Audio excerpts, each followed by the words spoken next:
待ってください、ジオード様。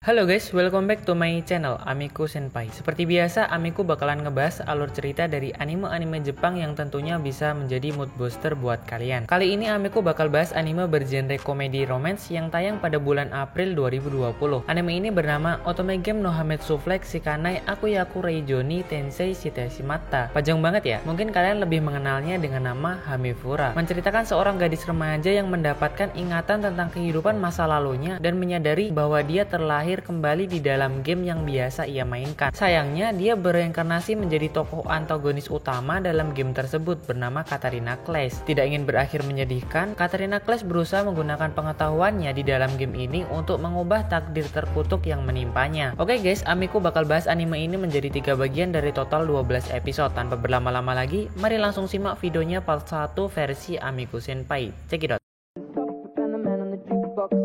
Start to dance and now I'm singing like, girl, you know I want your love. Love was handmade for somebody like me. Come on now, follow my lead. I may be crazy, don't mind me, say.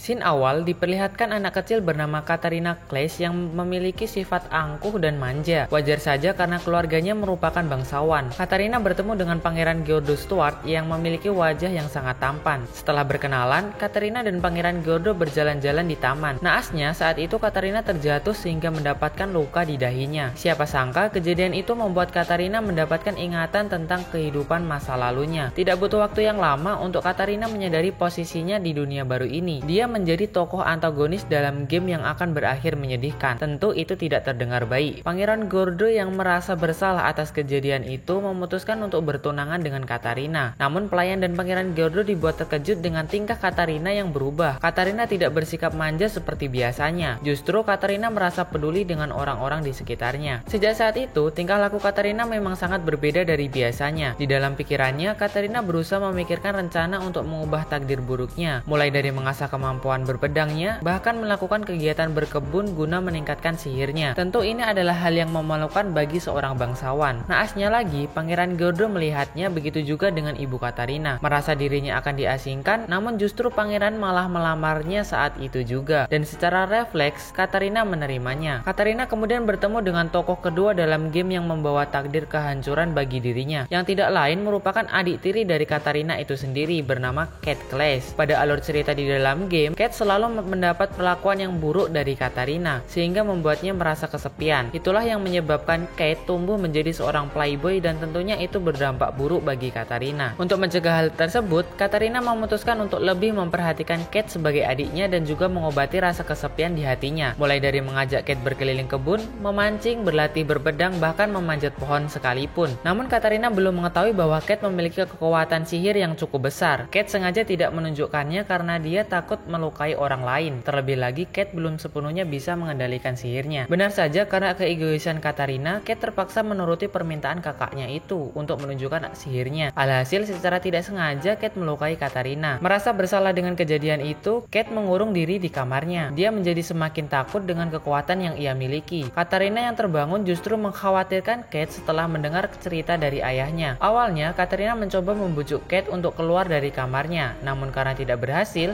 Katarina menghancurkan pintu kamar Cat dengan sebuah kapak demi bisa menemui dan meminta maaf kepada Cat. Sikap Katarina yang begitu peduli dan penyayang berhasil membuat hati Cat tersentuh. Cat menangis di depan pandangan Katarina dan itu artinya Katarina berhasil menaklukkan salah satu dari 4 flag kehancuran. Akhir-akhir ini Katarina lebih sering terlihat mengurusi kebunnya. Justru karena itu Katarina berhasil menarik perhatian Pangeran Geordo dan adik tirinya, Cat. Namun sebab itu juga mereka menjadi lebih sering berdebat untuk mendapatkan perhatian dari Katarina. Esok harinya Katarina mendapatkan undangan untuk menghadiri pesta teh dan tentu saja Cat ikut bersamanya mengingat Katarina belum bisa bersikap layaknya bangsawan. Cat selalu dibuat kewalahan oleh tingkah Katarina yang memalukan, terlebih saat Katarina tidak bisa menahan diri untuk memakan semua kue yang berada di depannya, dan karena hal itu Katarina terpaksa harus memikirkan perutnya. Setelah selesai dengan urusannya, Katarina terpesona dengan keindahan taman bunga yang berada di sekelilingnya. Di tengah pandangannya itu, Katarina bertemu dengan Maria Han yang tidak lain merupakan orang yang menanam dan merawat taman bunga itu. Dan karena itu Katarina mengundang Maria untuk datang ke rumahnya dengan tujuan membantu Katarina untuk memperbaiki kebunnya yang terlihat layu. Dengan senang hati Maria menerima tawaran dari Katarina. Alhasil seiring berjalannya waktu, Katarina berhasil membuat kebunnya terlihat segar kembali. Dan juga secara tidak sadar Katarina telah menjalin ikatan persahabatan dengan Maria yang ternyata merupakan tunangan dari saudara kembar Pangeran Giordo, yaitu Pangeran Alan Stuart, flag kehancuran ketiga. Alan memiliki sikap iri kepada saudara kembarnya Giordo dan itulah yang menyebabkan kehancuran bagi Katarina. Bahkan Katarina mencuri kata-kata rayuan Alan terhadap Maria sehingga membuat Maria tidak lagi begitu tertarik dengan Alan. Perselisihan mereka yang semakin memanas membuat Katarina tidak sengaja mengucapkan kata-kata hinaan kepada Pangeran Alan.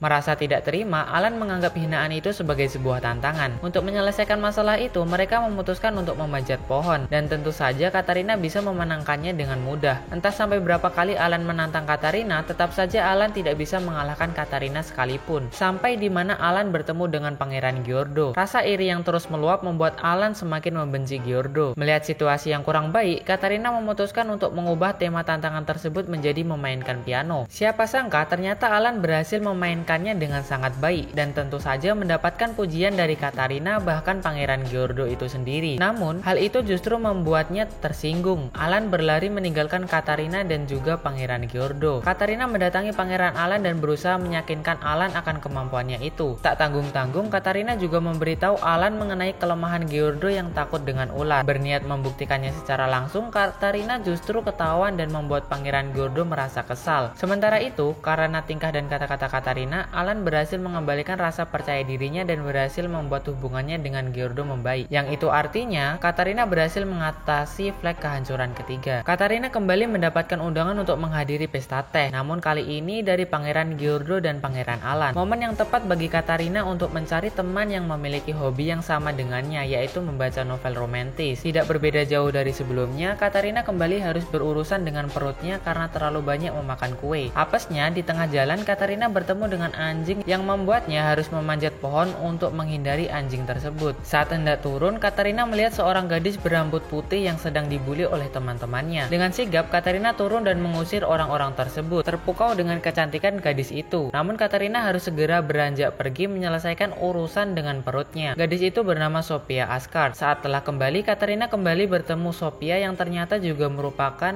sebuah penggemar novel romantis. Namun karena acara telah selesai, Katarina tidak bisa melanjutkan percakapannya. Untuk itu Katarina memutuskan untuk mengundang Sophia ke rumahnya. Tidak disadari Sophia ternyata adik dari Niskoll Asgard yang tidak lain merupakan flag kehancuran keempat. Namun sepertinya Katarina dapat mengatasinya dengan mudah, tentu saja dengan mendekati Sophia dan menjadikannya teman. Terlebih lagi mereka memiliki hobi yang sama. Seiring berjalannya waktu, Sophia menjadi semakin dekat dengan Katarina dan pada kejadian tertentu Sophia mengingatkan Katarina terhadap sahabatnya dahulu, Achan, yang sering bersamanya di kehidupan Katarina sebelumnya. 7 tahun telah berlalu sejak Katarina mendapatkan ingatannya kembali. Katarina telah berhasil mengatasi semua flag kehancuran, justru malah membuat mereka menjadi dekat dan selalu memperhatikan Katarina. Tidak hanya itu, Katarina juga membuat Maria dan juga Sophia menjadi teman dekatnya. Kini tinggal menunggu dirinya untuk bertemu dengan tokoh utama di dalam akademi sihir yang akan membuatnya mengalami kehancuran. Hari di mana Katarina berangkat telah tiba. Bersama Kate, Katarina mulai menuju ke akademi sihir kerajaan. Disinilah Katarina seharusnya bertemu dengan tokoh utama, Maria Campbell, yang memiliki sihir langka berupa cahaya. Dan hancur tidaknya Katarina bergantung dengan kisah cinta dari Campbell. Katarina dikejutkan dengan Pangeran Giordo yang menceritakan bahwa dirinya telah bertemu dengan gadis yang memiliki sihir cahaya, yang tidak lain merupakan Maria Campbell. Dan dari sinilah harusnya Pangeran Giordo mulai jatuh cinta dengan Campbell. Begitu juga dengan Kate yang menceritakan kejadian serupa kepada kakaknya. Ditambah lagi Katarina yang tidak sengaja berpapasan dengan Campbell saat tengah menuju ke kelas. Semakin membuat Katarina selalu memikirkan Campbell. Hasil ujian akademi sihir telah keluar. Sesuai di dalam game,